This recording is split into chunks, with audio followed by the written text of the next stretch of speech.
Halo, selamat malam. Orang dekat Presiden terpilih Prabowo Subianto dilantik Jokowi menjadi Wakil Menteri jelang berakhirnya periode pemerintahan. Secara terang-terangan, Thomas Djiwandono menjadi Wakil Menteri Keuangan dan terlibat dalam penyusunan rancangan APBN 2025 demi menyukseskan program Prabowo Gibran. Wajar saja ordal atau orang dalam dipasang. Prabowo Gibran belum dilantik, makan bergizi gratis, sudah gaduh soal anggaran.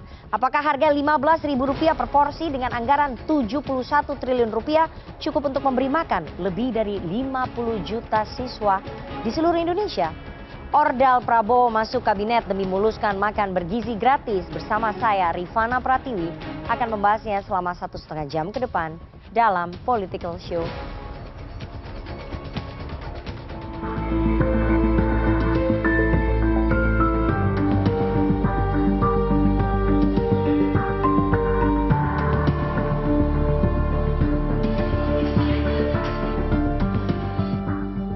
Tim gugus tugas sinkronisasi Prabowo Gibran menegaskan, kabar soal pemangkasan anggaran makan siang gratis dari Rp15.000 per anak menjadi Rp7.500 hanya sebatas isu dan bukan pernyataan resmi.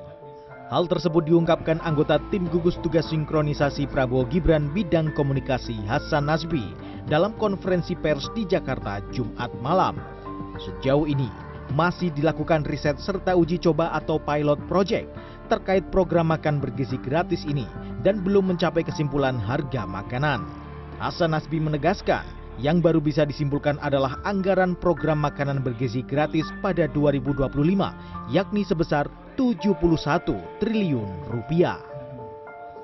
Terkait dengan ketersediaan anggaran tahun 2025 nanti sebesar Rp71 triliun, pesan Pak Prabowo itu ada dua. Jadi ada dua pesan dari Presiden terpilih. Ya, Pak Prabowo pesannya bahwa harus memenuhi standar ketercukupan gizi. Ini syarat pertama. Jadi syarat gizinya harus terpenuhi. Itu yang pertama. Dan yang kedua, harus dioptimalkan jumlah penerima manfaatnya. Sementara itu, ekonom Selyos Bima Yudhistira menganjurkan program makan siang bergizi gratis sebaiknya setara Rp15.000 per porsinya atau lebih. Menurutnya, dengan keterbatasan anggaran tidak perlu semua wilayah di Indonesia mendapatkan program makan bergizi gratis agar dapat dipantau sehingga lebih tepat sasaran. Pemerintah juga melakukan pilot project dahulu di wilayah dengan angka gizi terendah seperti di Nusa Tenggara Timur dan Papua. Pilot project berguna untuk mengukur korelasi program yang diterapkan dengan sejumlah indikator yang ingin dicapai. Nah, jadi yang bisa dilakukan adalah tetap di 15.000 atau bahkan lebih dari 15.000, tapi harus ada pilot project dulu. Misalnya di daerah misalnya Nusa Tenggara Timur yang gizi buruknya tinggi atau di Papua. Fokus dulu dilihat 1-2 tahun apakah ada korelasi makan siang gratis dengan indikator-indikator yang ingin dicapai. Jadi jangan sampai karena mengejar ini populis, semua daerah harus merasakan, harus membayar kampanye karena sudah menang dalam bentuk program-program seperti makan siang gratis, tapi efeknya itu justru tidak begitu bagus. Wakil Presiden terpilih Gibran Rakabuming Raka menyatakan, program makan bergizi gratis tetap berjalan meski saat ini skemanya tengah dimatangkan dengan melibatkan sejumlah kalangan dari ahli gizi, guru, hingga orang tua siswa. Usai mengikuti upacara pelepasan jabatan Wali Kota Surakarta di Gedung Grahadika Bakti Praja Semarang Jumat malam, Gibran menitipkan uji coba makan bergizi gratis di Solo kepada Wali Kota yang baru, Teguh Prakosa. Dalam waktu dekat ini mungkin ada beberapa sekolah-sekolah ya, terutama di Solo juga Pak. Ini nanti saya titip kepada Pak Wali Kota yang baru, nanti ada beberapa sekolah yang kita uji cobakan. Dan sekali lagi kita membutuhkan banyak masukan dari orang tua, murid, ahli gizi semua. Jadi kita pastikan program ini benar-benar bisa berhasil, bermanfaat, dan sekali lagi tepat sasaran. Wakil Menteri Negara Kabinet demi memuluskan transisi pemerintahan dan mensukseskan program Presiden terpilih Prabowo Subianto, Presiden Joko Widodo melantik Wakil Menteri yang merupakan keponakan Prabowo, Thomas Djiwandono. Menteri Keuangan Sri Mulyani membeberkan, tugas Wakil Menteri Keuangan yang baru saja dilantik akan turut serta dalam proses penyusunan RAPBN 2025. Nah, karena Mas Tommy ini sudah menjadi Ketua Tim Gugus Sinkronisasi terutama untuk bidang ekonomi dan keuangan, dan selama ini sebenarnya lebih dari 3 bulan ya Mas Tommy ya, kita terus sudah berkoordinasi secara cukup intensif. Kami Kementerian Keuangan semuanya tentu sekali lagi menyampaikan selamat dan selamat datang.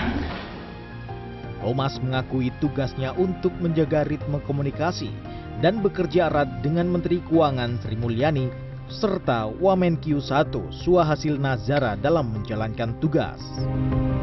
Konsistensi itu sudah dijalani sejak lama antara tim Presiden terpilih dan Kementerian Keuangan. Thomas menekankan salah satu tugas pokok yang akan dijalankan olehnya adalah menjaga kontinuitas program kerja Presiden Jokowi ke Prabowo Subianto, khususnya dalam penganggaran APBN 2025, termasuk mengamankan anggaran 71 triliun rupiah untuk program unggulan Prabowo Gibran, makan bergizi gratis pada tahun 2025. Tim Liputan CNN Indonesia.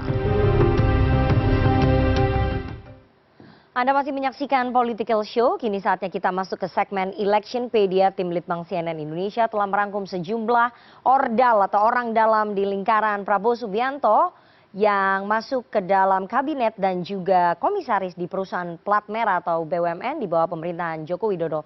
Kita lihat bersama. Ini adalah orang dekat Prabowo di kabinet Jokowi. Ada 2, yang satunya keponakan Pak Prabowo, Thomas Djiwandono. Jabatannya adalah Wakil Menteri Keuangan, profilnya tentu saja keponakan Pak Prabowo, dan Bendara Umum Partai Gerindra. Kabarnya Mas Tommy atau Mas Thomas Djiwandono ini akan mengikuti aturan untuk mundur sebagai Bendara Umum Partai Gerindra jika memang diperlukan. Yang kedua, mantan asprinya Pak Prabowo ya, ada Sudaryono. Jabatannya sebagai Wakil Menteri Pertanian, profilnya adalah mantan ajudan Prabowo Subianto dan menjabat saat ini sebagai Ketua DPD Partai Gerindra Jawa Tengah. Jadi ada 2 kader Partai Gerindra yang duduk di kabinetnya Pak Jokowi. Kita lihat bagaimana dengan ordal lainnya yang ada di komisaris BUMN atau komisaris plat merah, sedikit demi sedikit mulai masuk ya ordal-ordalnya. Ada Fauzi Badila, artis sekaligus politisi Gerindra, diangkat menjadi komisaris independen PT POS Indonesia. Ini statusnya adalah kader Partai Gerindra dan anggota TKN Prabowo Gibran. Ada Fuad Bawazir, diangkat sebagai komisaris utama BUMN Holding Industri Pertambangan Indonesia atau MIN-ID. Statusnya politisi Partai Gerindra. Siti Nuriska Putri Jaya diangkat menjadi komisaris utama PT Pupuk Sriwijaya Palembang, statusnya politisi Partai Gerindra juga. Kita lihat yang 2 lagi, ada Simon Aloysius Mantiri, diangkat menjadi komisaris utama dan komisaris independen PT Pertamina, statusnya adalah anggota Dewan Pembina DPP Partai Gerindra dan menjabat kemarin pada saat kampanye Pilpres 2024 sebagai Wakil Bendahara TKN Prabowo Gibran. Dan yang terakhir ada Felicitas Talulembang, diangkat menjadi komisaris independen PT Bank Syariah Indonesia atau BSI, statusnya adalah anggota Dewan Pembina Partai Gerindra. Jadi Pak Prabowo belum dilantik tapi 5 kadernya sudah duduk di perusahaan plat merah. Oke? Kita lihat 5 pengurus TKN Prabowo Gibran yang diangkat menjadi komisaris. Kalau tadi politisi Gerindra, sekarang kita ke TKN atau tim kampanye nasional pemenangannya Pak Prabowo dan Mas Gibran. Ada Muhammad Budi Jatmiko, komisaris independen PT POS Indonesia.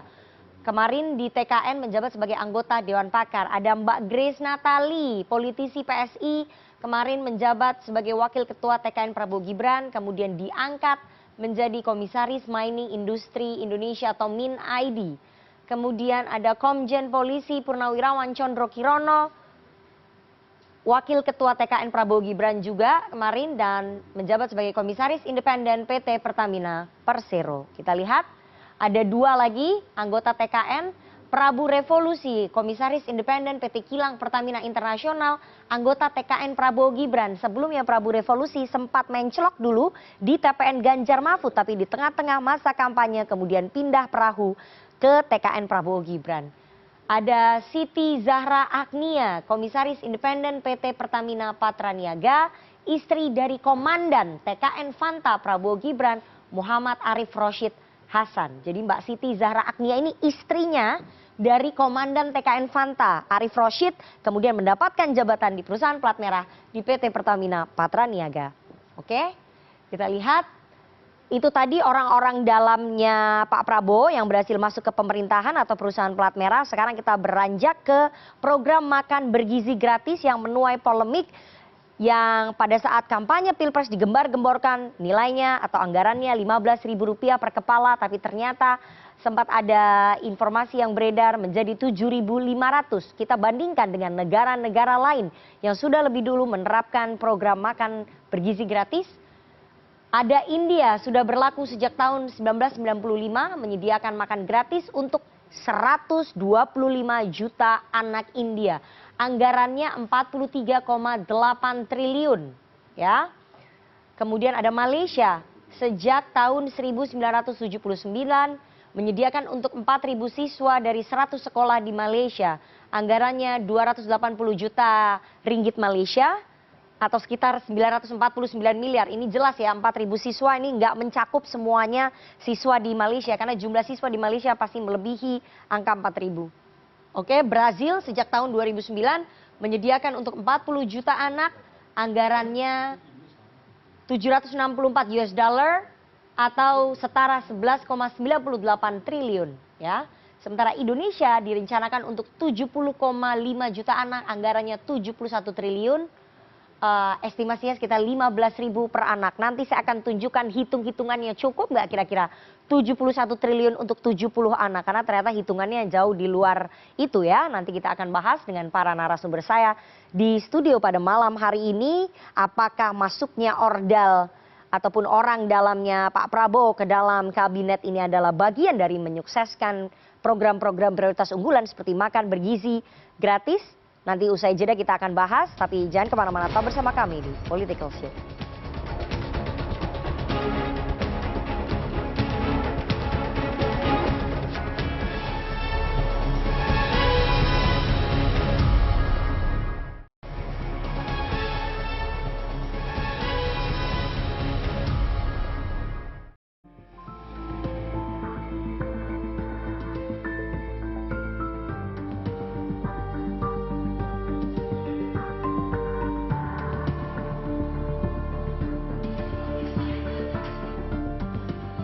Ketika dalam proses yang sedang berjalan ini justru muncul isu-isu ya seperti harga 7.500. Itu kan menurut kita itu spekulasi.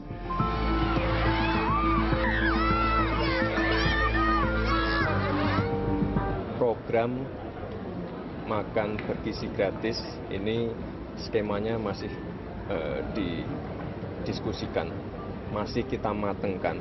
Kita bekerja sama dengan banyak ahli gizi, kita banyak menerima masukan dari orang tua, dari murid-murid, dari guru.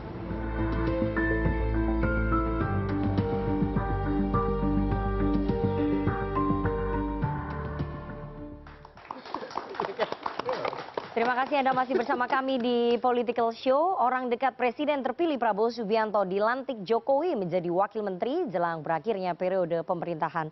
Secara terang-terangan Thomas Jiwandono, keponakan Prabowo, menjadi Wakil Menteri Keuangan dan terlibat dalam penyusunan rancangan APBN 2025 untuk menyukseskan program Prabowo Gibran. Wajar saja orang dalam dipasang, Prabowo Gibran belum dilantik, makan bergizi gratis. Sudah gaduh soal anggaran. Apakah harga Rp15.000 per porsi dengan anggaran Rp71 triliun cukup untuk memberi makan lebih dari 50 juta siswa di seluruh Indonesia?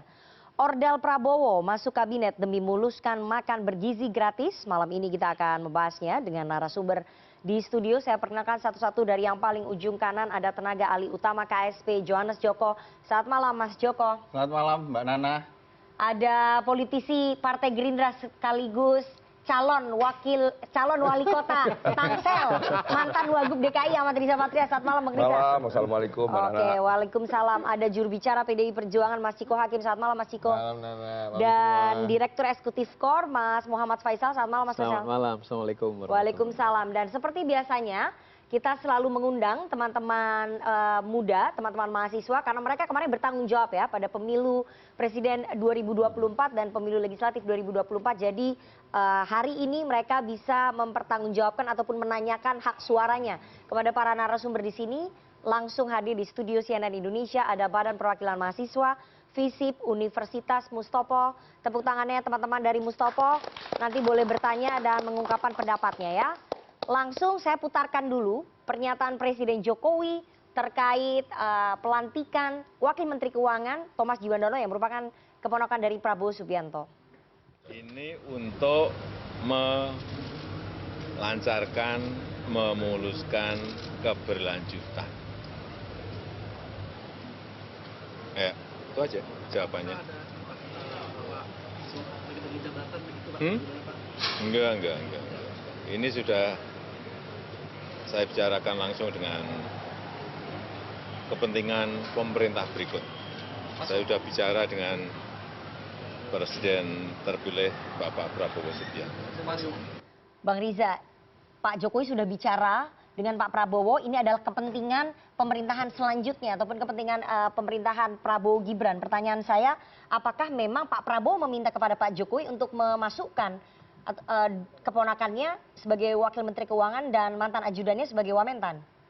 Yang pertama, ini permintaan Pak Prabowo nggak ke Pak yang Jokowi? pertama ada kesepakatan bahwa Pak Prabowo dan Mas Gibran akan melanjutkan pembangunan yang sudah dilaksanakan selama 10 tahun yang dipimpin oleh Pak Jokowi. Kemudian juga yang kedua, Pak Jokowi sendiri akan memberikan dukungan kepada Pak Prabowo Gibran untuk meneruskan ya proses pembangunan ke depan. Atas dasar itu tentu perlu ada satu proses dalam rangka memastikan, memperlancar agar program-program yang telah dikampanyekan bersama Prabowo Gibran dengan koalisinya dapat terlaksana dengan baik. Itu komitmennya. Untuk melakukan itu, untuk menyukseskan itu perlu memasukkan. Dirasa perlu orang-orang yang diyakini memiliki integritas, kompetensi, memahami ya karakter, sifat dan apa yang diinginkan oleh Prabowo sebagai presiden terpilih, maka ditunjuklah diantaranya adalah Mas Tommy dan juga Mas Daryono. Ya. Mas Tommy sendiri adalah kader terbaik dari Partai Gerindra yang memiliki integritas, ya, dengan pendidikan yang baik. Ya. Kemudian juga Mas Daryono juga demikian, kader yang memiliki integritas yang baik, yang jujur, amanah, bertanggung jawab dan seterusnya. Juga memiliki pendidikan yang baik, sekolah di Jepang, S1, S2 di Jerman, S3 di pendidikan, Mas Tommy di Amerika, dan sebagainya. Dan mengerti betul bagaimana cara Pak Prabowo memimpin dan dapat membantu percepatan pembangunan ke depan. Oke, jadi ini memang permintaannya Pak Prabowo kepada Pak Jokowi ya? Ya itu silakan Mbak Nana menafsirkan, yang pasti ada kepentingan bersama situ antara pemimpin sebelumnya, yang lebih butuh Pak Jokowi dengan Pak Prabowo kan? agar ke depan kepemimpinan ke depan, pembangunan ke depan dapat terlaksana dengan baik. Oke, ini kan baru pertama kali terjadi model transisi seperti ini di pemerintahan di Indonesia. Dari dulu ini ya transisi akan terjadi setelah presiden terpilih dilantik. Itu transisi baru terjadi. Justru ini sesuatu yang baik ya dalam sejarah bangsa Indonesia, belum pernah terjadi seperti itu. Tapi di seluruh dunia nggak ada nih, baru terjadi di Indonesia. Bahkan di sejarah dunia tidak pernah seperti. Artinya transisi ini transisi yang sangat baik ya. Belum selesai sudah ada estafet. Jadi ini seperti orang lari maraton itu ada estafet. Ini satu yang sangat baik. Tapi waktunya kan tidak mengganggu. Kenapa cuma 3 bulan di akhir? Artinya tidak mengganggu penyelesaian, penyempurnaan kepemimpinan Pak Jokowi dan juga tidak mengganggu ke depan Pak Prabowo. Jadi saling mengisi, saling melengkapi. Mas Thomas Djiwandono kan sudah tergabung dalam tim sinkronisasi transisi pemerintahan ya antara pemerintahan Pak Jokowi dengan Pak Prabowo. Kenapa tidak cukup?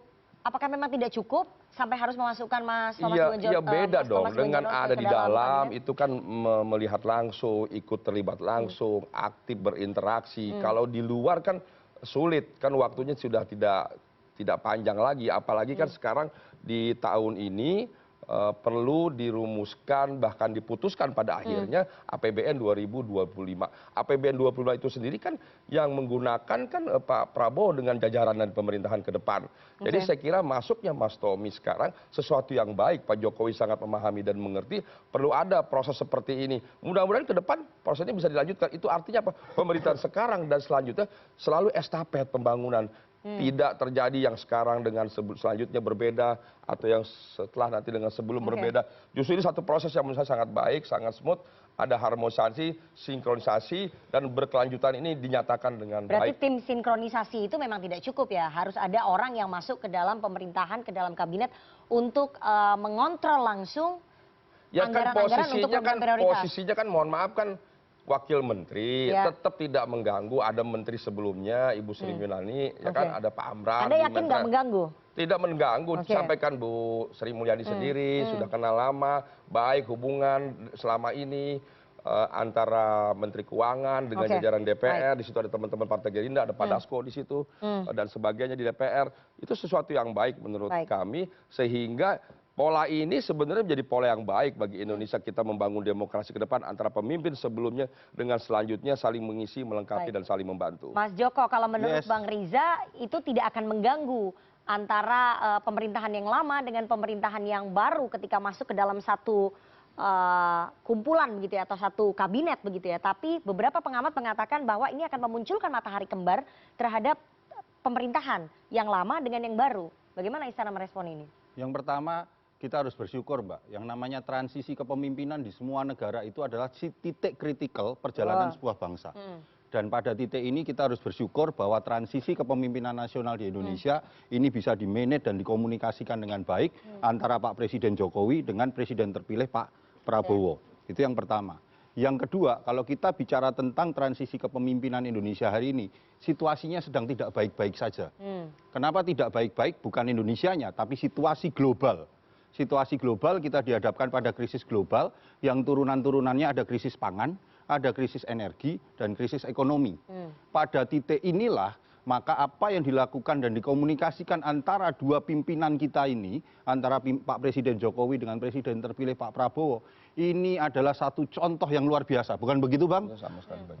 Ini suatu tahapan yang perlu menjadi sebuah milestone untuk perjalanan bangsa ke depan, bahwa proses transisi itu harus bisa menjawab tantangan zaman. Karena kalau tidak, transisinya nanti setelah presiden terpilih memimpin lalu membentuk kabinet, maka akan ada waktu jeda. Sementara hari ini bangsa Indonesia sedang dalam posisi ingin langsung melakukan transisi menghadapi tantangan global itu. Ada krisis ekonomi, ada krisis global, dan ancaman perang. Ini yang harus dijawab bangsa Indonesia. Bahwa krisis di depan mata itu betul ya Mas Joko, tapi di negara lain juga menghadapi krisis yang sama. Tapi mereka tidak memasukkan para orang-orangnya ke dalam pemerintahan yang lama begitu ya. Tetap menunggu masa transisinya setelah dilantik. Kenapa kita harus ngikutin bangsa lain? Kalau bangsa kita punya spirit, semangat komunikasi yang baik antara presiden yang berkuasa sebelumnya dengan presiden berikutnya, dan ini menjadi contoh bagaimana pola komunikasi para pemimpin bangsa sehingga rakyat kita itu adem menghadapi situasi itu. Tapi itu kan akan menimbulkan kebingungan di ASN di bawah. Enggak ada, tidak ada. Matahari kembar tentang kekuasaan. Saya ambilkan contoh begini, di Kementerian Keuangan. Penambahan wakil menteri saat ini menurut saya itu adalah waktu yang sangat strategis. Kenapa waktu strategis? Lagi pembahasan. Karena ini lagi pembahasan. Tanggal 16 Agustus nanti akan ada pidato nota keuangan tahun 2023 dan juga RAPBN 2024. Pada titik inilah maka Wakil Menteri Keuangan Mas Thomas Jiwandono itu bisa memasukkan ide dan gagasan presiden terpilih sebelumnya ke dalam RAPBN itu, sehingga dari 16 Agustus sampai Oktober itu bisa dari RAPBN dieksekusi menjadi APBN dan ujungnya menjadi rencana kerja pemerintah. Sehingga ketika 2025 semuanya itu sudah siap tanpa harus menunggu lagi waktu jeda supaya program-program strategis itu bisa dieksekusi berkelanjutan antara pemerintahan Presiden Jokowi dengan Presiden Prabowo. Oke, Mas Faisal, Anda melihatnya apakah memang seideal itu seperti yang disampaikan oleh Mas Joko bahwa ini adalah saat yang tepat untuk memasukkan orang baru ke dalam kabinet lama pada saat pembahasan APBN 2025? Apakah akan sesimpel itu, tidak menciptakan matahari kembar di dalam pembahasan anggaran? Bisa dimengerti kalau kemudian masuknya wamen yang baru ini untuk melancarkan untuk program berikutnya, satu hal. Dan juga perlu orang yang dipercaya. Tapi pertanyaannya apakah harus masanya pada saat sekarang ataukah bisa menunggu sebetulnya? Saya melihat masih bisa menunggu, itu satu. Yang kedua, ya masih bisa menunggu? Masih bisa menunggu, tidak harus buru-buru menurut saya, yang sebelum-sebelumnya kan juga sama gitu. Apa urgensinya programnya sehingga harus sekarang gitu ya. Apa bedanya dengan yang periode-periode yang lalu? Karena ada krisis tadi, krisis global, krisis ekonomi global. Jadi kita harus tancap gas langsung. Ini kalau saya berbicara atas nama ekonom, krisis itu ada definisinya. Ya. Definisinya itu adalah ketika terjadi kontraksi pertumbuhan ekonomi minimal 2 kuartal berturut-turut ya. Kalau dikatakan perlambatan ekonomi global, ya mungkin ya itu bisa dikatakan begitu. Tapi yang kedua ini juga ya masalah kalaupun memang ada orang yang dipercaya untuk bisa masuk, oke, satu di luar timing ya. Tapi juga harus memperhatikan meritokrasi ya. Kita tahu bahwa mengurus APBN tidak sama dengan mengurus keuangan partai. Itu satu hal ya. Yang kedua, apalagi kalau alasannya tadi ada permasalahan global, ada permasalahan ekonomi di dalam domestik yang harus membutuhkan orang-orang yang punya kapasitas yang sangat bagus untuk menjalankan kebijakan-kebijakan fiskalnya. Nah, itu yang masalah kedua. Apalagi begini yang ingin saya sampaikan juga adalah ketika Pak Prabowo masuk ke masa pemerintahan di tahun 2025, ada satu tantangan di sekian banyak tantangan, salah satunya adalah utang jatuh tempo. Itu 2 kali lipat di 2025 dibandingkan 2024, 800 triliun. 800 triliun. 2025, 2026, 2027. Artinya memang harus orang-orang yang betul-betul bagus ini yang masuk itu. Paling nggak ada saya. Oke, Anda melihat bahwa kapasitas seorang Thomas Djiwandono menjadi Wamenkyu mampu nggak menjawab persoalan-persoalan itu? Meritokrasi tadi, meritokrasi. Itu tadi yang saya katakan. Kalau apakah sama kemudian mengurus bendaraan satu negara dengan partai ya? Nah, ini yang menjadi pertanyaan gitu, yang harus dibuktikan ya.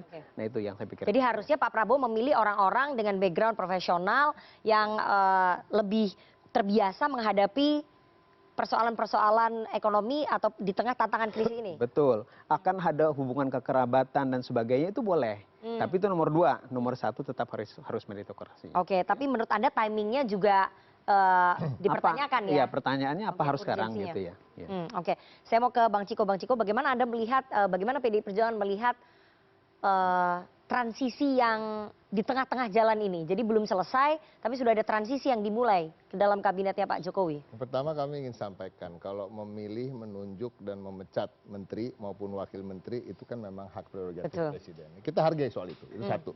Ya, tapi yang kedua, kalau kita bicara soal mengkritik, kritik dari kami adalah memang hampir sama dengan apa yang disampaikan tadi, bahwa apa urgensinya, bahwa ini bisa terjadi di transisi kan bisa pernah, bukan baru sekarang ini ada transisi ya kan, di dunia juga gitu, di Indonesia begitu, bukan kita mau meniru dunia negara lain atau kita harus punya pola sendiri. Kita nggak harus punya pola sendiri, polanya jelas, ada aturannya, ada undang-undangnya. Presiden elect nanti dia baru akan dilantik gitu, artinya tidak harus presiden elect itu langsung bisa menaruh siapa orang-orangnya. Tetapi kembali lagi bahwa ini menjadi hak prerogatif presiden. Yang satu.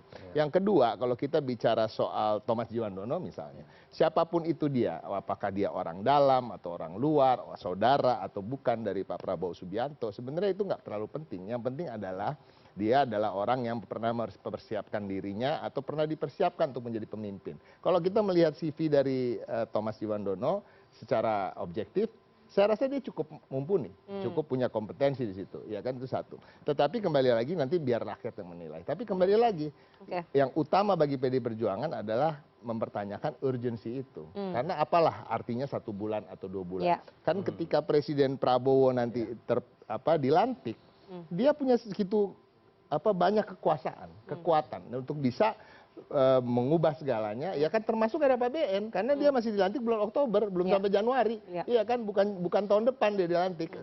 Ini mau dia rubah semua separohnya, emang siapa yang mau marah, iya kan? Ini kan urusan dia dengan DPR nanti, ketika Partai Gerindra nanti bisa berbicara dengan PDI Perjuangan ke depan, ya kan, setelah bulan Oktober. Nah ini hal-hal seperti ini yang sebenarnya kita pertanyakan. Tapi kalau soal kompetensi dari Thomas Djuwandono, Mas Daryono dan lain-lain itu debatable lah, walaupun kita bisa lihat pendidikannya memadai, pengalaman-pengalaman di bidang pekerjaannya juga cukup. Oke. Tadi Mas Faisal menyebutkan soal kepercayaan. Saya akan putarkan ya pernyataan Menteri Keuangan Sri Mulyani terkait pelantikan dari Thomas Djuwandono sebagai wakilnya. Sebagai landasan perhitungan dan penyusunan RAPBN 2025. Kami terus berkoordinasi dalam proses siklus APBN-nya dalam hal ini, tentu saja membahas, mendiskusikan, dan kemudian mengambil kesimpulan dengan DPR, dan pada saat yang sama berkomunikasi, berkoordinasi dengan tim presiden terpilih di dalam rangka penyusunan RAPBN 2025 tersebut, beserta nota keuangannya. Ini tujuannya adalah agar RAPBN 2025 mencerminkan dan sekaligus sinkron dengan prioritas kebijakan dari Presiden terpilih dan Wakil Presiden terpilih. Oke, saya mau ke Pak Faisal ya. Meskipun tadi Anda sudah menyebutkan dan juga sudah dijelaskan oleh Bu Sri Mulyani bahwa memasukkan orang-orang dalamnya Pak Prabowo ke dalam kabinet itu adalah bagian dari menyukseskan program-program prioritas Pak Prabowo Gibran. Tapi yang menjadi pertanyaan, kita tahu bahwa hubungan antara Ibu Sri Mulyani dengan Pak Prabowo sebelum-sebelumnya dikabarkan dalam tanda kutip tidak begitu mulus-mulus gitu ya. Apakah ini bentuk ketidakpercayaan sehingga memang harus memasukkan orang yang dipercaya untuk menjadi pendamping pembahasan APBN 2025? Ya bisa jadi bukan hanya ketidakpercayaan tapi juga untuk membuat jadi lebih lancar ya. Jadi ini bisa jadi lebih cepat, lebih lancar dan juga untuk di luar masalah trust itu tadi ya. Karena paling tidak ada beberapa program yang memang diinginkan oleh Pak Prabowo untuk segera up and running begitu ya di Oktober, yaitu makan bergizi gratis, yang itu juga tidak mudah, bukan hanya tidak mudah dalam hal pelaksanaan eksekusi, tapi juga dalam penganggarannya.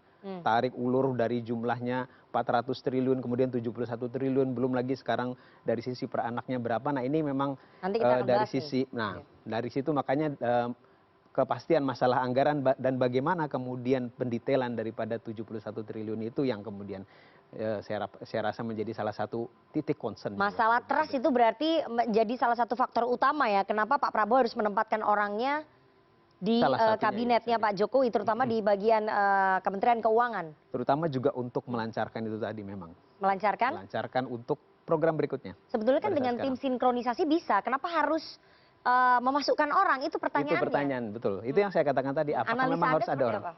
Ya, ini susah juga untuk dijawab karena sebetulnya kan secara logis kan semestinya kan Oktober udah bisa, tidak harus ini tadi disampaikan oleh Bang ini tadi, hanya beda beberapa bulan, apa bedanya gitu ya. Oke, saya mau ke Bang Riza. Bang Riza, apakah memang ada persoalan trust di sini sehingga Pak Prabowo memang harus memasukkan orang-orang dekatnya ataupun orang-orang dalamnya ke dalam kabinetnya Pak Jokowi untuk memastikan bahwa program-program prioritas itu berjalan, ada alokasi anggarannya?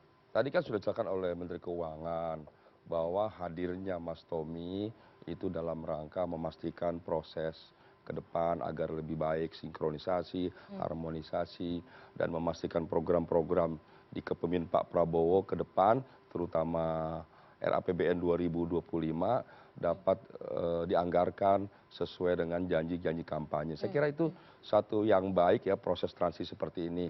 Sekalipun cuma 3 bulan, tapi 3 bulan ini kan penting. Kita tahu tanggal 16 ada nota keuangan disampaikan oleh Kementerian Keuangan, kemudian ada proses penganggaran nanti antara pemerintah dengan DPR, sampai pada akhirnya nanti realisasi anggaran untuk ke depan.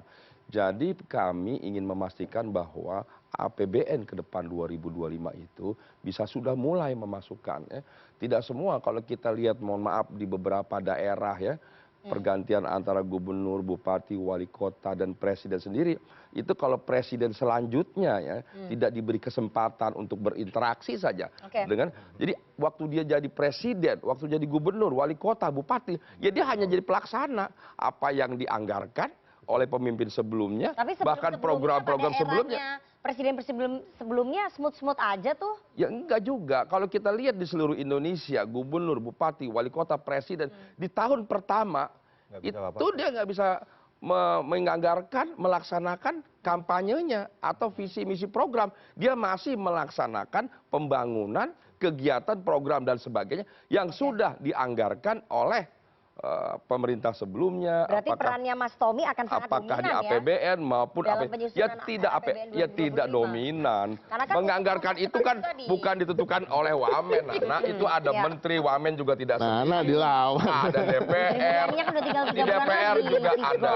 Di DPR juga ada Banggar, ada Komisi 11, ada proses, tidak serta-merta Wamen lalu menentukan, tidak. Ini hanya sebuah proses. Hadirnya Mas Tommy di kementerian, ikut terlibat, melihat, mendengar, ikut diskusi, bahkan ikut memberikan masukan. Dan pada akhirnya ketika diputuskan oleh Kementerian Keuangan, ada satu keputusan yang baik. Yang baik bagi kepemimpinan Pak Jokowi di akhir, baik bagi Pak Prabowo di awal. Saya kira ini satu yang baik. Tadi saya bilang, selama ini pemimpin berikutnya 1 tahun pertama itu belum bisa memasukkan program-program kampanyenya. Dia baru tahun kedua, ketiga, keempat, kelima. Nah ini satu yang baik. Jadi ke depan alangkah baiknya. Tapi kan tadi sampaikan oleh Mas Joko, makan bergizi gratis 71 triliun diketok sebelum ada orang yang masuk loh. Itu oleh kabinetnya Pak Jokowi. Ya justru itu. Nanti kan dengan demikian termasuk program makan bergizi gratis, nanti soal food estate, kedaulatan pangan dan sebagainya. Sudah dimulai. Ini transisi yang baik. Mas Joko sudah menjelaskan ada krisis global di dunia. Kita harus bisa menjadi contoh. Di dunia tidak ada seperti ini. Ya Indonesia satu yang baik. Saya kira ini penting, kita negara demokrasi, kita boleh beda pilihan. Tapi ketika untuk kepentingan bangsa negara, kita bersatu, kompak, solid, saling mengerti, saling memahami, saling melengkapi. Baik, Mas Joko. Tapi kan dulu pada saat Pak Jokowi terpilih 2014, aman-aman aja, smooth-smooth aja. Setahun pertama, buktinya Pak Jokowi sukses-sukses aja. Bukan masalah gitu. Ketika tahun 2014 kami tahu benar di dalamnya Pak Jokowi itu pada periode 2014 lalu 2015 itu menggunakan anggaran yang disusun oleh pemerintah. Betul, Pak SBY. Sehingga banyak program-program Presiden Jokowi yang baru bisa tereksekusi di tahun kedua. Maka pada situasi ini Pak Presiden Jokowi dan Pak Prabowo melihat ini yang harus dilakukan sesuatu yang beda. Terobosan-terobosan yang baik untuk bangsa dan negara ini yang harus tetap kita jaga begitu loh Mbak, bahwa tadi yang saya sampaikan, krisis global ini kalau kita hadapinya dengan cara-cara yang biasa-biasa saja, tenggelam ini bangsa gitu. Tetapi kalau krisis global ini kita hadapi dengan cara-cara terobosan yang luar biasa yang dicontohkan oleh dua pemimpin besar kita, Pak Presiden Jokowi dan Presiden terpilih Prabowo, insya Allah bangsa ini akan jadi bangsa yang besar. Setuju Pak? Apa terobosan apa sih yang bisa dibuat dengan masuknya Mas Thomas Djiwandono? Kalau tadi menurut Bang Riza, Mas Tommy ini nggak akan dominan, jadi terobosannya apa?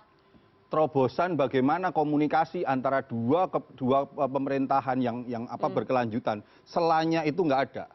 Jadi selanya itu adalah jalan itu kalau kita lewat jalan jembatan yang sela, kalau ada selanya gede itu jeglongan apa sih namanya ya, rasa jeglukannya itu nggak enak gitu. Tapi kalau selanya ini nggak ada bahkan rapat gitu, ya mulus-mulus aja. Inilah yang dibutuhkan oleh bangsa ini. Oke, Mas Ciko, Anda melihat bahwa terobosannya itu seperti yang tadi disampaikan oleh Mas Joko nggak? Saya melihatnya jadi bukan keberlanjutan ya, kayak mau akan ada perubahan. Iya loh. Jadi kalau kita bicara keberlanjutan, Pak Prabowo ini kan adalah bagian dari kabinet dari Pak Jokowi gitu. Jadi seharusnya nggak ada masalah, nggak harus ada interpretasi baru atau transisi yang bagaimana harus benar-benar harusnya ada trust di situ ya. Ada trust di situ karena semua programnya kan keberlanjutan. Ini jangan-jangan visi misinya berbeda 100% dengan apa yang sedang terjadi sekarang. Kan kalau kita bicara soal apa yang dianggarkan oleh pemerintah sekarang, apalagi pemerintah sekarang adalah pemerintah yang juga mendukung Pilpres kemarin mendukung Pak Prabowo ya, Pak Jokowi kan mendukung Pak Prabowo gitu ya.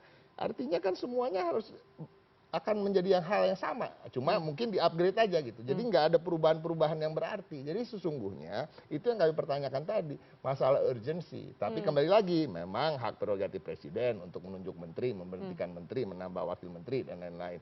Dan juga tadi ketika kita bicara dengan sosok-sosoknya, ya itu bisa diperdebatkan lah apakah mereka pantas atau tidak. Ya itu kan memang mereka punya CV-CV yang memadai. Tetapi kembali lagi, terkait dengan urgensi, terkait dengan argumentasi yang disampaikan Pak Joko tadi barusan, itu menurut saya seakan-akan ini akan ada perubahan. Gitu. Akan banyak hal-hal yang berubah. Jadi bukan keberlanjutan yang smooth. Kenapa harus ada orang di dalam yang harus mengikuti dan lain-lain? Kenapa? Karena kan sebenarnya itu tadi. Kan programnya keberlanjutan, ya mungkin cuma tinggal harus dilanjutin aja ya. Akselerasi aja. Gitu. Oke, Mas Faisal, terobosannya akan seperti apa sih yang bisa dilakukan ordalnya Pak Prabowo di kabinet seperti yang tadi disampaikan oleh Mas Joko?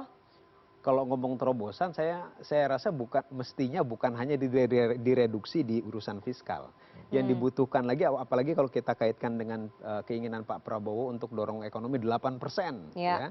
Nah itu berarti kan terobosan dalam hal strategi kebijakan ekonomi secara lebih luas gitu. Jadi bukan hanya fiskal. Lalu tadi menambahkan dari Bang Ciko tadi adalah sebetulnya kalaupun menunggu sampai kemudian Pak Prabowo terpilih, kalaupun ada perubahan-perubahan yang diinginkan, kan bisa APBN perubahan sebetulnya. Iya, betul. Ada APBNP. Nah itu yang belum pernah digunakan dalam beberapa waktu terakhir sebetulnya. Ada peluang itu sebetulnya. Oke.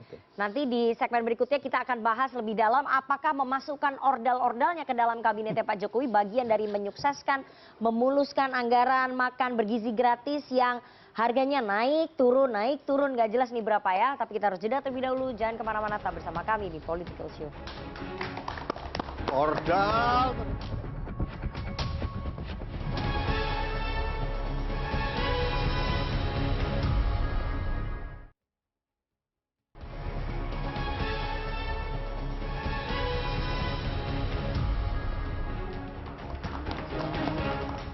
Terima kasih Anda masih bersama kami di Political Show dan kita akan bahas lebih dalam apakah memang memasukkan ordalnya atau orang dalam yang ke dalam kabinetnya Pak Jokowi adalah bagian dari strategi Pak Prabowo untuk menyukseskan ataupun mengamankan anggaran makan bergizi gratis yang kemarin sempat geger anggarannya diturunkan ya. Saya akan putarkan dulu. Ini menteri-menterinya Pak Jokowi. Menteri-menterinya Pak Jokowi sudah pada berkomentar soal anggaran makan bergizi gratis. Saya bacakan dulu ya. Pernyataan dari Menko PMK Pak Muhadjir Effendi. Kita baca bersama. Pak Muhadjir bilang, saya kira untuk daerah tertentu 7.500 itu sudah sangat besar. Itu disampaikan Menko PMK Muhadjir Effendi Kamis 18 Juli ya. Ini sumbernya cnnindonesia.com. Nah itu tadi Menko PMK menilai 7.500 sudah sangat besar. Dapat apa 7.500? Bagaimana dengan Menko Perekonomian Erlangga Hartarto? Kita lihat Erlangga Hartarto, Menko Perekonomian, menyampaikan tentang makan bergizi gratis. Kita dengarkan sama-sama. Pertama, program makan gratis itu sudah dianggarkan di dalam RAPBN ke depan, itu sebesar sekitar 71 triliun. Nah, teknisnya nanti akan dibahas lebih detail lagi. Artinya apakah nanti akan turun di nominal 7 triliun? Ya, tentu setiap daerah akan berbeda, tapi teknis akan dibahas ke depan. Oke, Bang Riza, anggaran program makan bergizi gratis didiskusikan antara timnya Pak Prabowo dengan pakar ekonomi yang akhirnya keluar ke publik. Artinya memang ada pertimbangan ya, menurunkan dari 15.000 ke 7.500. Kan nggak mungkin itu kalau misalnya nggak keluar, kalau nggak ada diskusi dengan pakar ekonomi itu. Jadi yang pertama, sekali lagi, ya, tadi itu kan disampaikan oleh Pak Menko, alokasi anggaran gelondongan yang disebut. Betul, 71 Jadi pemerintah triliun. sekarang menganggarkan untuk ke depan 71 triliun. 71 triliun ini belum diputuskan, tadi jelaskan berapa anak, berapa santri, berapa ibu hamil, kemudian juga satuannya belum diputuskan, masih sedang dalam pembahasan. Tadi dijelaskan sekilas, setiap daerah tentu berbeda ya daya belinya, harga jual dan sebagainya. Jadi sabarlah sebentar, masih banyak waktu ya kan untuk mendiskusikan di dalam proses. Berarti memang sudah ada diskusi ya dengan beberapa pakar ekonomi untuk menurunkan dari 15.000 itu. Ini bukan soal turun atau soal naik, ini kemampuan anggaran kita ke depan dianggarkan oleh pemerintah sekarang adalah 71 triliun. Kemudian nanti kita disusulkan 71 ini berapa satuannya per anak. Ya, dalam kan, sebulan itu berapa hari. Berarti kan nggak 15.000 bisa dong. Gizinya apa? Ya tergantung. Bisa satu daerah mungkin malah lebih, di daerah lain masa kurang, tergantung daerah masing-masing, tergantung selama 1 bulan ini berapa hari, kemudian nanti santri berapa, pelajar berapa, ibu hamil berapa, nanti kan dalam hitungan. Nanti semua ini dalam hitungan angka. Yang pasti apa yang disampaikan oleh Pak Prabowo pesannya adalah satu, ya, agar makanan itu mencukupi gizi yang baik. Itu poinnya. Jadi mau mahal kalau nggak bergizi nggak ada artinya. Mau banyak nggak bergizi nggak ada artinya. Itu gizi yang cukup. Kedua, dioptimalkan sebanyak mungkin. Jadi kalau mahal, cakupannya tidak luas, ya juga tidak banyak bermanfaat. Jadi penting. Dua hal yang disampaikan oleh Pak Prabowo sebagai presiden terpilih adalah sekali lagi makan bergizi gratis itu agar memenuhi kecukupan gizi yang baik, yang sehat tentu. Kedua, sebanyak mungkin cakupan luasannya. Kalau mau sebanyak mungkin berarti di bawah 15.000 kan? Ya tidak mesti begitu, kan sesuaikan dong. Kalau harga tentu disesuaikan daerah, sesuai gizi dan menunya. Sekali lagi kita tunggu Mbak Nana. Oke, saya mau ke Mas Joko dulu. Mas Joko, ini menterinya Pak Jokowi sudah pada berkomentar soal anggaran makan bergizi gratis, artinya di kabinetnya Pak Jokowi sudah pada didiskusikan ya soal ini? Ya kalau didiskusikan ini kan personal juga mendiskusikan, semua membahas kan Mbak. Karena bagaimanapun juga apa sih sebenarnya tujuan dari makan siang gratis ini? Ini adalah memberikan asupan gizi kepada anak-anak Indonesia agar terjadi revolusi alam pikiran melalui asupan gizi. Caranya seperti apa, bentuknya seperti apa, seperti yang dikatakan Bang Risa tadi, bahwa apa yang disampaikan Pak Prabowo itu tegas, makanan itu mencukupi gizi, tidak perlu mahal, sehingga bisa dioptimalkan kepada seluruh masyarakat. Oke, kalau dari kajiannya KSP bisa nggak itu di bawah 15.000 memenuhi pesannya Pak Prabowo tadi? Makanya saya tanya dulu ke Mbak Nana, cara pandang kita itu selalu melihat cara pandang orang kota. Cara pandang kita selalu melihat cara pandang gaya hidup kita. Padahal untuk memenuhi makanan bergizi itu tidak selalu mahal. Oke, jadi saya ambilkan contoh, misalnya begini. Saya tanya balik ke Mbak Nana. Kalau Mbak Nana, menurut Mbak Nana, yang dibutuhkan masyarakat Indonesia, anak-anak Indonesia hari ini apa sih terkait masalah gizi? Cuman dua, Mbak. Apa? Masalah protein dan kalsium. Protein dan kalsium ini tidak selalu mahal. Selalu yang dibicarakan orang hari ini kan masalah pemenuhan kalsium itu melalui pemenuhan susu. Padahal Indonesia ini bukan produsen susu, dia harus impor. Indonesia punya kearifan lokal terhadap tanamannya yang luar biasa yang tidak pernah orang tahu. Itu namanya daun kelor. Oke, jadi daun kelor itu enggak, jangan maksud saya jangan di framing. Artinya saya hanya mau memberikan contoh. Bisa alternatif maksudnya. Banyak alternatif dari kearifan tradisi lokal kita yang bisa memenuhi kebutuhan gizi, hanya tinggal bagaimana pemahaman masyarakat dan kreativitas masyarakat dibantu oleh negara mampu mendorong pemenuhan gizi ini. Oke, kalau proteinnya dari mana? Lah kalau protein saya sekarang tanya Mbak Nana, kalau Mbak Nana punya anak saya kasih salmon sama ikan teri, pilih mana? Ya pilih salmon dong. Salah. Oh ya, pilih ikan teri itu konsumsi ikan teri itu gizi proteinnya itu kalau nggak salah tinggi. Saya punya catatannya 32,5 gram per 100 gram. Berarti, sementara salmon itu cuma 21,6 gram. Atau mungkin ikan kembung bisa. Ya apapun artinya kan gini. Artinya gini. Yang tapi masalah 15.000 nggak bisa beli ikan salmon juga sih Mas Joko. Iya, lah, tapi kan maksud saya begini Mbak. Artinya bahwa framing kita seolah-olah bahwa makan siang gratis ini itu masalah keterbatasan anggaran dan segala macam. Nanti dulu, masyarakat kita ini memiliki kearifan tradisi lokal sendiri, hanya tinggal bagaimana negara campur tangan untuk mendorong pemenuhan gizi ini. Gitu loh Mbak. Jadi jangan, 15.000, 7,5, sekian itu selalu diperdebatkan, bukan di situ. Tapi bagaimana ini makan siang gratis ini menjadi momentum kita, momentum negara untuk mendidik, memberikan informasi kepada masyarakat tentang bagaimana kita mengangkat anak-anak kita untuk memiliki revolusi alam pikiran melalui asupan gizi yang bergizi. Betul Bang? Saya mau... Janjinya makan siang loh, bukan informasi loh. Iya. Loh, iya. Maksud saya gini. Bukan edukasi loh. Sorry. Ada dua. Yang pertama informasi, kita bisa memberikan edukasi, yang kedua kita bisa memberikan asupan melalui makan siang. Konkret aja, 7.500 dapat apa di daerah mana? Lo sebut aja yang bergizi. Ayo sebut satu porsi. Kalau saya simpel aja Bang. Sebut aja di daerah mana 7.500 bergizi kenyang. Di daerah mana? Berapa? Isinya apa?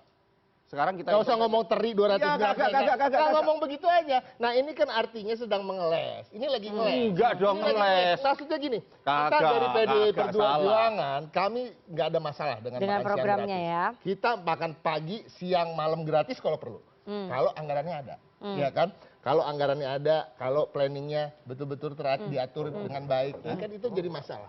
Sekarang kan kita lihat dari argumentasi yang tadi disampaikan, kita bicara visi misinya, janji kampanye. Nih, sorry, nggak sesimpel ini saja, Mbak Nana. TKN dulu kan. Anda kasihkan 7.500 kepada jadi kan ibu, kita itu bisa memberikan anaknya makanan berupa 1 telur, nasi dan sayuran yang padat kalsium. Sesimpel itu. Karena perspektifnya Bang Ciko adalah perspektif makan siang gratis itu disediakan oleh supplier.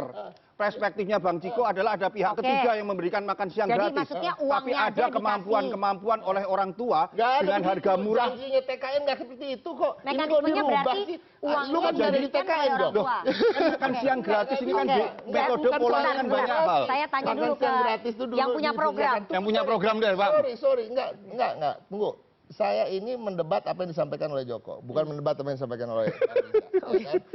Jadi artinya tadi ini kan melenceng. Loh, kok melenceng? Itu melenceng. Kita sama-sama nggak tahu caranya seperti apa. Justru gini, bos, lo nggak di TKN. Loh, memang nggak di TKN. Makanya denger dulu. Gue di TPN. Jadi waktu ada perdebatan antara TKN dan TPN soal makan siang gratis, yang kita sampaikan adalah yang Anda sampaikan.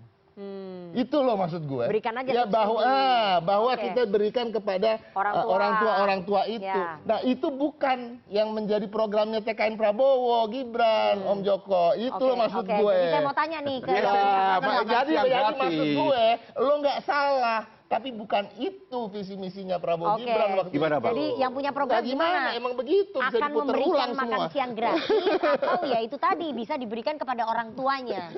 Jadi saat tiba akal soalnya ini Joko. Bicara yang prinsip dulu ya, Yang prinsip itu yang ada di kepala Pak Prabowo adalah kalau ingin membangun bangsa itu membangun sumber daya manusia. Oke, ya. Langsung aja membangun sumber daya manusia. Jadi antaranya adalah memiliki asupan, nutrisi, kalsium, gizi yang baik. Betul. Siapa yang paling utama? Ya tentu tadi ibu hamil, balita, ada pelajar, santri. Ya kalau idealnya semua sampai yang tapi kan kita punya anggaran terbatas. Itu dulu prinsipnya. Lalu kemudian disesuaikan dengan kemampuan anggaran. Sekali lagi ujung-ujungnya sejauh mana negara, pemerintah mampu menganggarkan. Dari anggaran yang ada umpamanya ya. Sebelumnya kan dianggarkan harapannya bisa 400. Lebih. Harapannya. Tapi sementara 71. Kan sekarang kepemimpinan Pak Jokowi itu kan di bawah Pak Jokowi, Ibu Sri Mulyani sementara ini dianggarkan 70. Kami hormati.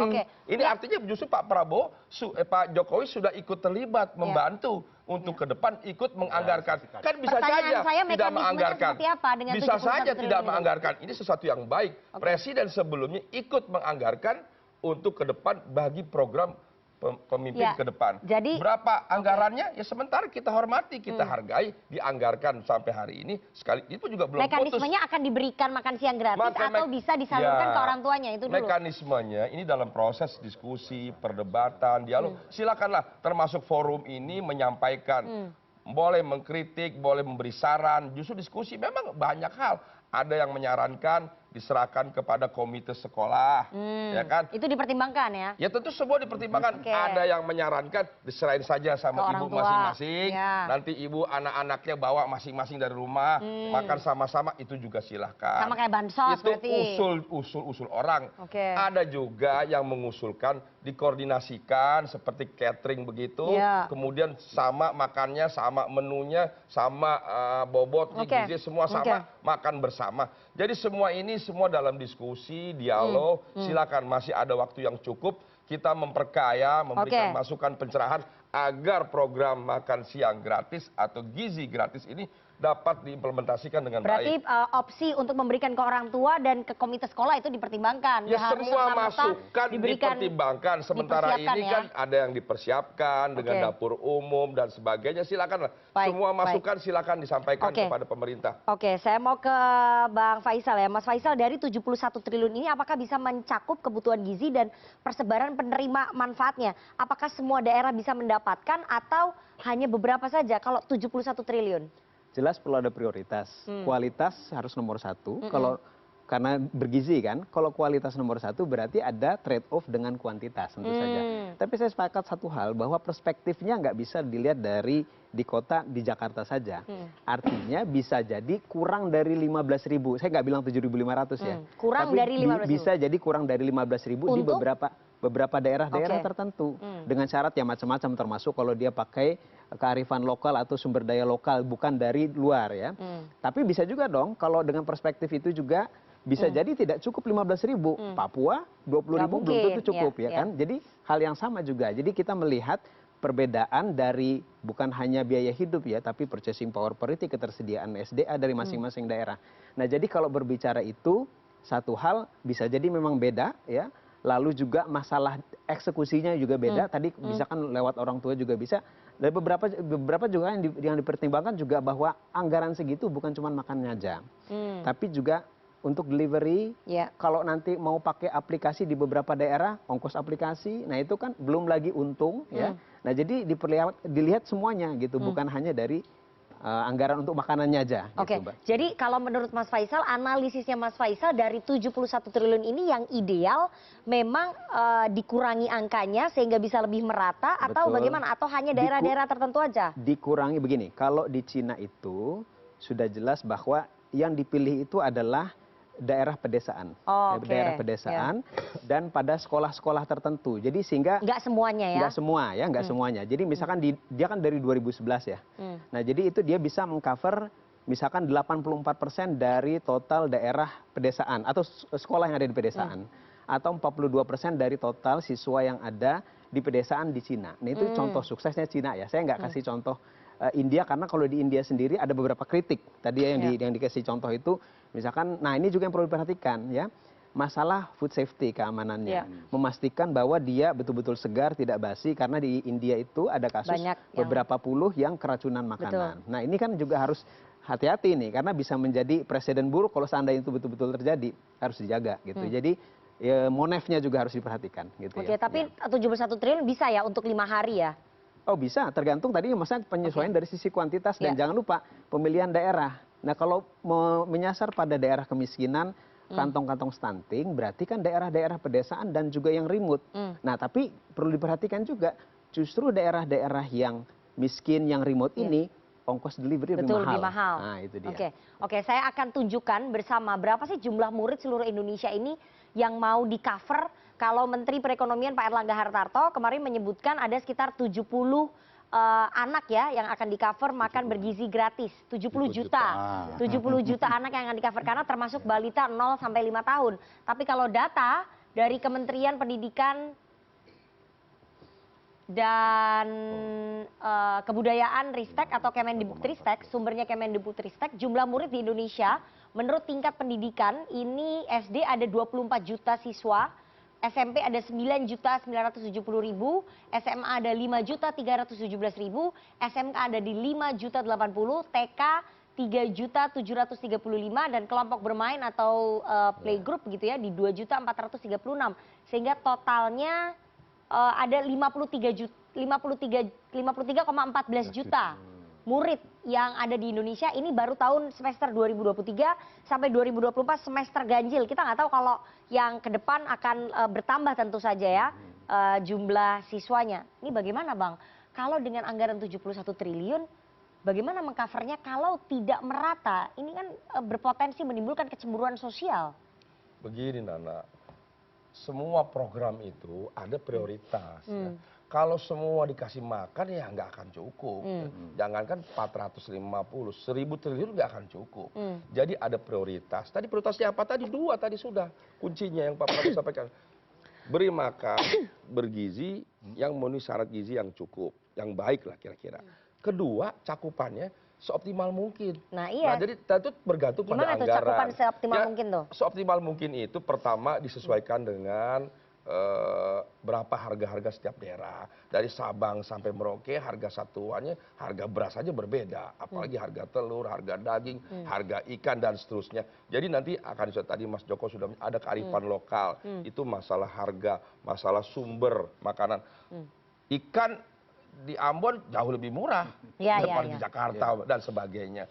Kemudian juga tadi anak-anak ya tidak kalau belum bisa mengcover semua anak-anak yang 53 Berarti juta usulannya Mas tadi, Faisal tadi kemudian diperhitungkan ya? itu belum santri loh, Iya, masih iya, ada iya. santri, belum ibu Berarti hamil, ke daerah-daerah ada bayi. pedesaan yang Betul, tertinggal gitu. betul. Nah, kan Tapi tadi, delivery-nya kan lebih mahal. tapi kan tadi disampaikan oleh Pak Prabowo, semaksimal mungkin, seoptimal mungkin, luasannya sebaik mungkin. Itu artinya nanti dengan anggaran yang ada, dengan gizi yang cukup, berapa besar cakupan luasnya. Kemudian kriteria mana saja yang menjadi prioritas.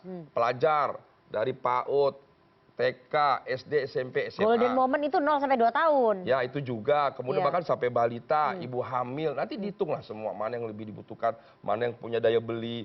Kalau orang tua punya daya beli yang cukup, ya mungkin tidak perlu lagi diberi bantuan. Anak-anak yang cukup mungkin tidak perlu mendapat. Jadi nanti prinsipnya akan adalah berdasarkan anak-anak kita strata agar ekonomi ke ya. depan cerdas, menjadi manusia-manusia yang baik. Oke, jadi 71 triliun kalau menurut timnya Prabowo kurang dong? Ya tentu kita memahami anggaran sebesar itu jauh dari cukup ya. Kalau pertanyaan kurang ya pasti kurang. Oke, Ya kan? berarti kurang. Tapi sekali lagi kita kan mengerti, memahami, justru kami mengapresiasi, justru di periode Pak Jokowi di akhir ikut memberikan kontribusinya. Masuknya Mas Tommy bisa nggak tuh menambah anggaran? Tidak semua presiden di kepemimpinan mau nih menganggarkan bagi presiden berikutnya. Nah itu kami berterima kasih Pak Jokowi terlibat aktif, Masuknya Mas membantu Tommy bahkan bisa nggak menganggarkan nambahin program dari 71 triliun naik? yang dikampanyekan oleh Pak Prabowo. Jadi masuknya Mas Tommy bisa nggak nambahin? Ya hadirnya Mas Tommy ini bukan soal menambahkan atau mengurangi. Hadirnya Mas Tommy ini adalah proses transisi ini menjadi baik, terutama masalah keuangan. Kemudian masuknya Mas Tommy di dalam ini ikut terlibat aktif, mendengar, merasakan, memutuskan, mengambil kebijakan, terlibat diskusi, dialog dan sebagainya. Masuknya Mas Tommy ini memastikan semua program-program Prabowo gitu dapat dialokasi dananya sesuai dengan kemampuan kita. Baik, baik Bang Ciko. Tadi diakui ya oleh Bang Riza bahwa memang anggaran 71 triliun itu kurang. Nah kalau memang anggaran 71 triliun untuk makan bergizi gratis itu kurang, apakah bisa dikurangi dari proyek pembangunan IKN, anggaran proyek pembangunan IKN? Kalau memang itu yang menjadi prioritas ya. Ngapain bawa IKN? Kan prioritasnya berbeda. Gini, kalau kurang pasti kan nggak bisa disulap untuk nambah. Iya. Artinya harus mengurangi yang lain untuk menambah ke situ. Itu kan bisa salah satunya mungkin IKN. IKN ini kan sebenarnya kami dari PD Perjuangan termasuk yang setuju pembangunan IKN. Tentunya ini adalah cita-cita Bung Karno, ya kan, membangun ibu kota di Kalimantan, di tengah-tengah kepulauan Indonesia, arsipelago kita. Tetapi pada prinsipnya kan tidak harus begitu diburu-buru. Gitu. Untuk apa diburu-buru? Jangan-jangan hanya untuk mengglorifikasi satu sosok saja, kan itu yang juga kita hindari ya, termasuk juga memaksakan perayaan 17 Agustus misalnya. Jadi artinya kita nggak ada masalah. Kami dari PD Perjuangan ketika bicara soal 70 triliun, kami juga tidak cawe-cawe, kami tidak berusaha mensabotase itu. Artinya apa? Kita tahu fatsun bahwa ada presiden terpilih yang mempunyai visi dan misi, kita beri kesempatan untuk realisasikan programnya. Tapi kita akan terus mengawasi nih, dan akan mengkritisi, dan akan sangat keras mengkritisi, dan sangat kuat mengawasinya, pengawasannya, dalam artian bukan untuk menjatuhkan, tapi untuk kebaikan rakyat ke depannya. Tapi kembali lagi itu tadi, pertanyaannya kan saya balik aja, bahwa kalau ada satu yang mau dinaikkan kan harus ada yang diturunin. Jadi dituruninnya kan juga bukan diturunin 100 miliar, 200 miliar, perlu puluhan triliun. Ya kan? Bahkan kalau mau mencapai target yang 400 triliun itu yang kira-kira anggaran apa yang bisa dikorbankan? Ya mungkin salah satunya IKN. Mungkin salah satunya IKN. Artinya IKN yang tadinya ditargetkan 2 tahun selesai, ya bisa lebih mundur. Kan untuk tadi ya memprioritaskan program makan bergizi gratis, Mas Joko. Mas Joko ngadep ke sini dong. Mas Joko, jadi anggaran makan bergizi gratis ini harus lebih diprioritaskan. Pos yang bisa diambil tuh dari proyek pembangunan IKN, karena kan itu infrastruktur. Ini program makan bergizi gratis kan untuk kecerdasan bangsa. Gimana? Apa pertanyaannya? Ya itu tadi, mungkin nggak itu dikuranginya dari proyek pembangunan IKN. Sekali lagi itu kan nantinya menjadi kewenangan dari presiden terpilih untuk melaksanakan program-program berikutnya kan begitu. Penyusun APBN berikutnya untuk dilaksanakan di tahun 2025. Maka segala hal itu dimungkinkan. Tetapi yang harus saya jelaskan begini Mbak, ini kan selalu tentang IKN ini kan selalu banyak persepsi yang salah kan. Persepsi bahwa misal ini saya ada catatannya Mbak, sebenarnya anggaran IKN untuk membuat IKN yang dianggarkan sampai 2045 itu adalah 466 triliun. Itu bisa melalui 3 pos. Pos APBN, pos skema KPBU atau swasta, dan pos melalui BUMN. Saat ini Mbak, pos dari APBN itu kan 89,4 T. Iya. Itu sudah dipakai kurang lebih sekitar 74 Sisa 10-an. Sekitar 15 T. 15 triliun itu untuk makan bergizi gratis kan besar. Ya kalau mau apapun lah. dialokasikan. Itu kan bisa aja Pak Prabowo nanti presiden terpilih mau menggunakan skemanya untuk IKN bagaimana itu kan terserah beliau. Apapun bisa kok dilakukan hari ini kok begitu. Tetapi sekali lagi saya percaya bahwa apapun yang sudah baik yang dilakukan oleh Presiden Jokowi dalam bentuk komunikasi yang baik dengan Presiden terpilih Prabowo Subianto itu akan dilanjutkan hal-hal yang baik untuk kemajuan bangsa Indonesia. Pertanyaan saya simpel aja sih Bang Riza, kalau memang beban neraca keuangan kita berat begitu ya, yang akan diprioritaskan IKN atau makan bergizi gratis? Ya dua-duanya kan menjadi penting dan prioritas. Iya, tidak bisa dibilang. tapi kan harus ada yang diprioritaskan nih. Iya betul, dua-duanya menjadi prioritas. Ada prioritas pembangunan jangka panjang yaitu IKN. Ada prioritas pembangunan sumber daya yaitu makan gizi bergratis. Nanti disesuaikan lah mana yang menjadi prioritas. Tentu dilihat situasinya berapa anggaran APBN ke depan ya.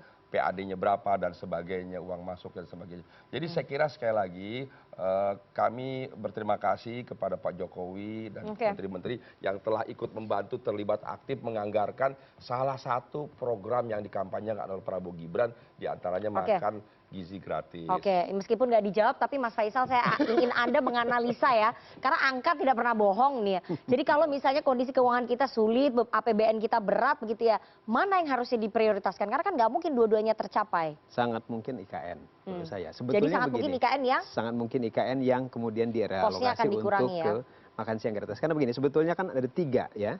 Pertama, kalau memang dibutuhkan itu realokasi anggaran dari anggaran pos-pos yang lain. Yang kedua, penerimaannya dinaikkan ya. Yang ketiga, nambah utang, defisit. Penerimaan dinaikkan berarti pajak meningkat. Begitu ya. Tapi untuk dua opsi ini, satu dari sisi penerimaan kayaknya agak susah. Karena PPN aja barusan Bu Sri Mulyani bilang bahwa anjlok ini sekarang. Ya, ekonomi kurang baik, indikatornya PPN udah turun. Jadi kayaknya kalau dari penerimaan agak susah dorongnya.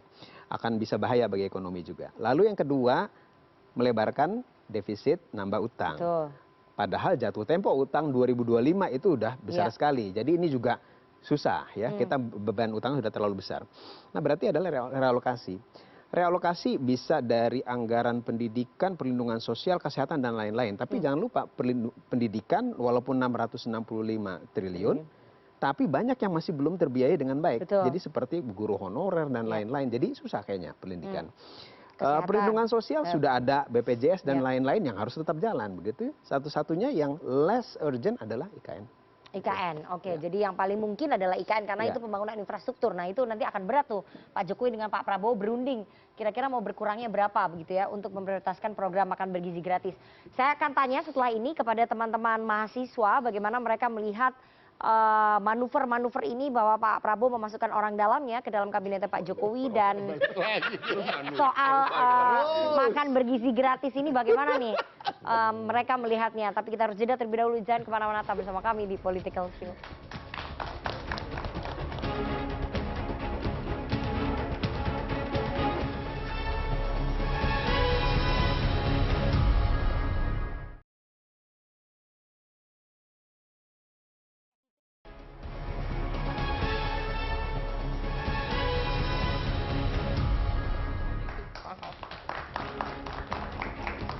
Terima kasih Anda masih bersama kami di Political Show dan kita akan langsung mengajak bergabung teman-teman dari Perwakilan Mahasiswa FISIP Universitas Mustopo ya yang sudah hadir di studio CNN Indonesia pada malam hari ini. Silakan teman-teman dari Mustopo perwakilannya.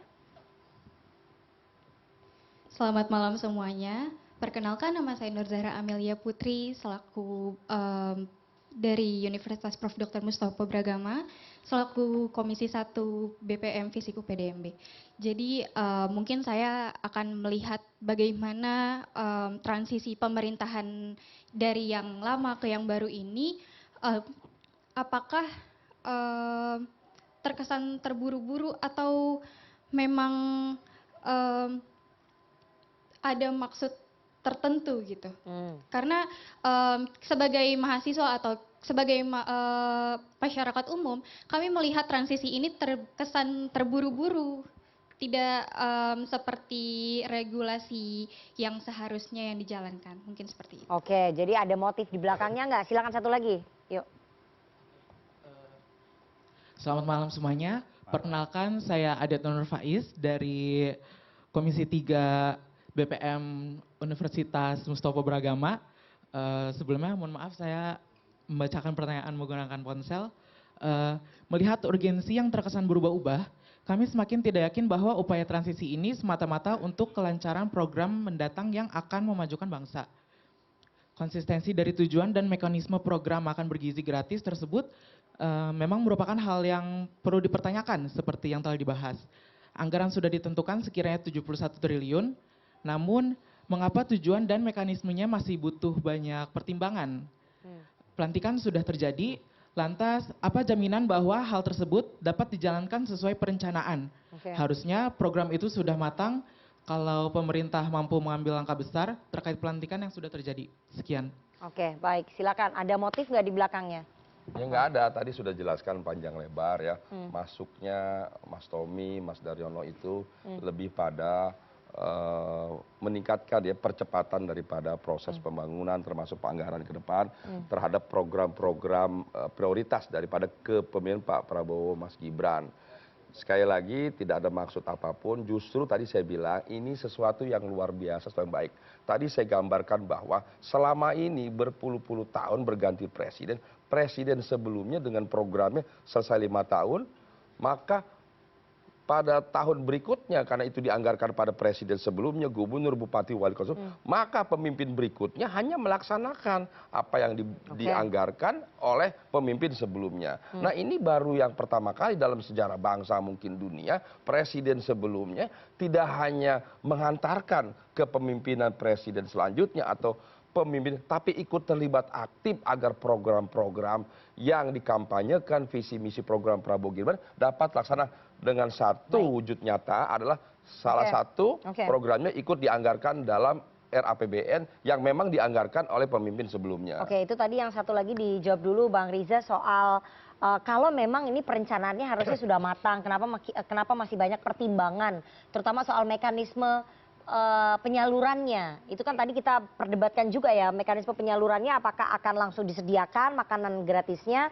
makan bergizi gratisnya, atau melewati orang tua atau pihak sekolah. Kenapa kok enggak dari awal dipertimbangkan tuh pada saat jualan program itu? Dalam melihat adik mahasiswa yang saya banggakan, sekali lagi dalam melihat satu kasus, satu masalah, satu program, kita lihat hal yang substansi, yang prinsip, tujuan utamanya apa Pak Prabowo membuat program makan gizi bergizi. Sekali lagi ini untuk kepentingan bangsa ke depan, membangun sumber daya manusia. Jadi membangun manusia itu, membangun negara itu sekali lagi bukan hanya membangun infrastruktur, jalan tol, kereta, pelabuhan, lapangan terbang, gedung-gedung, tapi yang tidak kalah penting adalah membangun sumber daya manusianya. Kita harus mulai.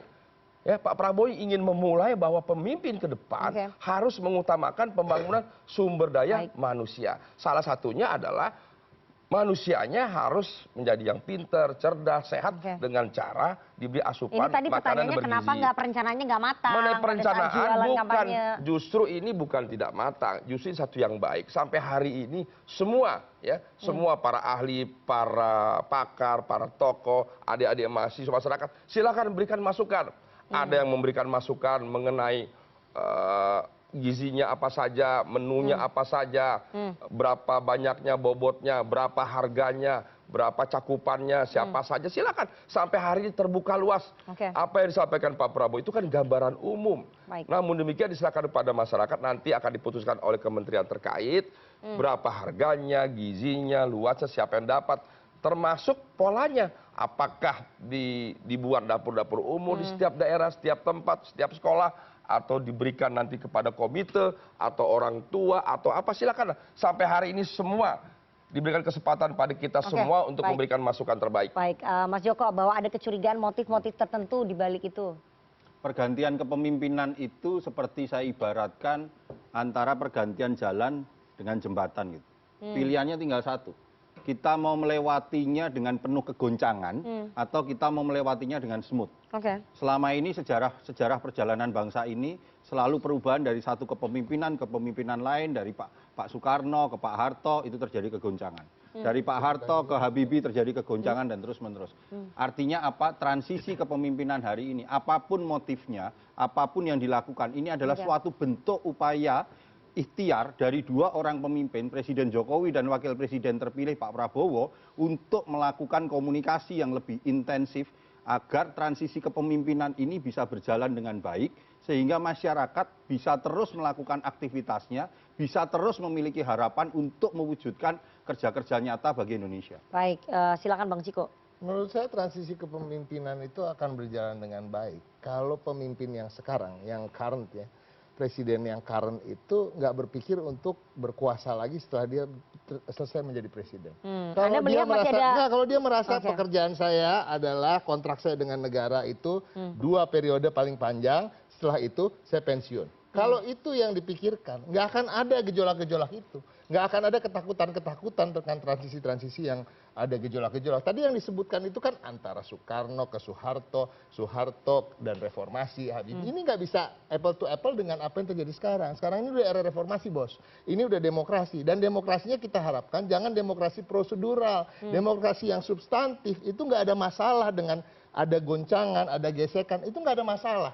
Semua bisa diselesaikan karena masyarakatnya harusnya sudah dewasa dan pemimpinnya juga harus dewasa. Yang saya katakan tadi bahwa kontrak sebagai presiden itu hanya berlaku selama 5 tahun dan paling banyak diperpanjang 5 tahun kemudian. Oke, tapi wajar ya berarti pertanyaan mahasiswa ini bahwa publik kemudian mencurigai ada motif tertentu di balik pertanyaannya masuknya. Kan gini, pertanyaannya bukan ke Pak Prabowo, jangan-jangan ada titipan-titipan yang ingin dititipkan untuk Pak Prabowo ke depannya, kan itu. Kalau saya dari tadi membaca dan melihat nih apa yang terjadi, apa pembicaraan-pembicaraan kita, termasuk yang disampaikan Bang Riza tadi soal pembangunan sumber daya manusia, yang tadi bicara soal infrastruktur dan lain-lain, ini kok kayaknya bukan keberlanjutan. Akan ada banyak perubahan-perubahan dan perubahan-perubahan yang memang perlu gitu. Dan kita harapkan ini segera terjadi. Semoga Pak Prabowo lancar sampai pelantikan. Kita lihat nanti bagaimana nanti apa-apa yang mesti diperjuangkan untuk rakyat yang kemarin-kemarin belum mampu dituntaskan. Semoga bisa dituntaskan. Oke, silakan Mas Faisal. Kalau melihat krisis ekonomi global, kemudian tadi beban utang kita, apakah akan sulit bagi Pak Prabowo dan Mas Gibran ke depan untuk merealisasikan program-program prioritasnya?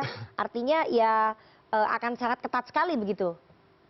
Yang jelas skala prioritas itu menjadi kuncinya ya. Jadi skala prioritas ini harus betul-betul berarti dari sisi tadi kan ditanyakan juga masalah planning perencanaannya ya. Nah, prioritas itu sepanjang, karena begini, sepanjang dia memenuhi satu bukan hanya masalah efisiensi anggaran, tapi juga efektivitas dari pencapaian maksud daripada programnya sendiri ya. Dari sisi kualitas, untuk nanti yang harus dilihat juga adalah dampaknya ke peningkatan perbaikan stunting dan lain-lain.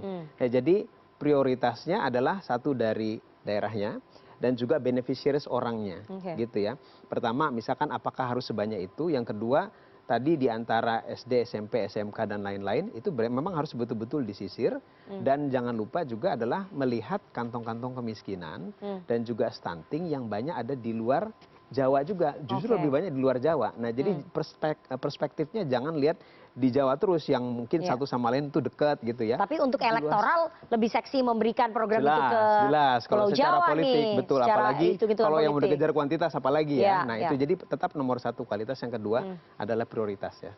Oke, jadi untuk Pak Prabowo harusnya tidak memperhitungkan soal kebijakan-kebijakan populis tadi ya dalam menyalurkan makan bergizi gratis ya. Betul, karena kalau itu dipaksakan juga tetap juga ada risiko nanti ya. Kalau seandainya ada kegagalan atau ada kasus-kasus yang kemudian mencoreng programnya sendiri gitu ya. Kalau ada yang keracunan atau kemudian ternyata setelah setelah dilihat ternyata gizinya cuman jauh di bawah daripada standar, itu juga nanti bisa jadi bumerang gitu ya. Oke. Setelah ini kita harus jeda terlebih dahulu. Jangan kemana-mana, tetap bersama kami di Political Show.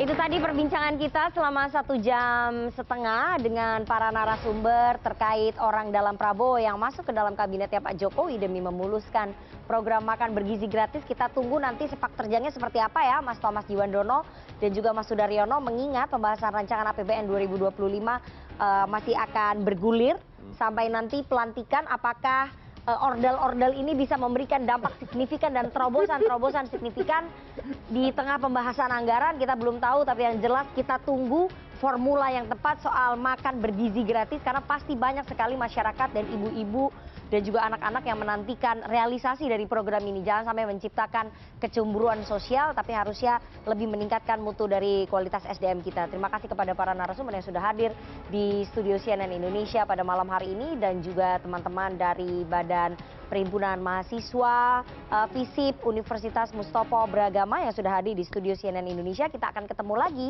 Senin pekan depan jam 20.30 waktu Indonesia Barat. Seperti biasa dengan topik-topik yang lebih memanas. Saya Rifana Pratiwi pamit. Selamat malam, sampai jumpa.